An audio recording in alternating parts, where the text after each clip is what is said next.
আসসালামু আলাইকুম beautiful people, আশা করি সকলেই ভালো আছেন। আমার পাশে যে গাছটি হচ্ছে এটা লটকন গাছ। তো আমরা সাধারণত জানি উত্তর অঞ্চলেই লটকন ভালো হয়, তবে এই ধারণা এখন ভুল প্রমাণিত। আপনি যদি তিনটি বিষয় মাথায় রাখেন তাহলে আপনার বাড়িতে লটকন গাছ হবে এবং লটকনের ফল আপনিও খেতে পারবেন। সে তিনটি গুরুত্বপূর্ণ বিষয় হচ্ছে, প্রথমত দোআঁশ মাটি নির্বাচন করতে হবে।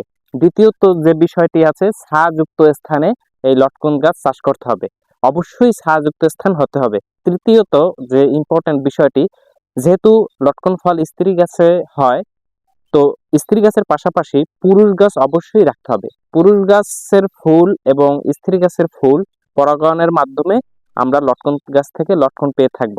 তো এই গুরুত্বপূর্ণ তিনটি বিষয় মাথায় রাখলে আপনিও এই সুন্দর ফল লটকন চাষ করে খেতে পারবেন। ধন্যবাদ সকলকে। আল্লাহ হাফেজ।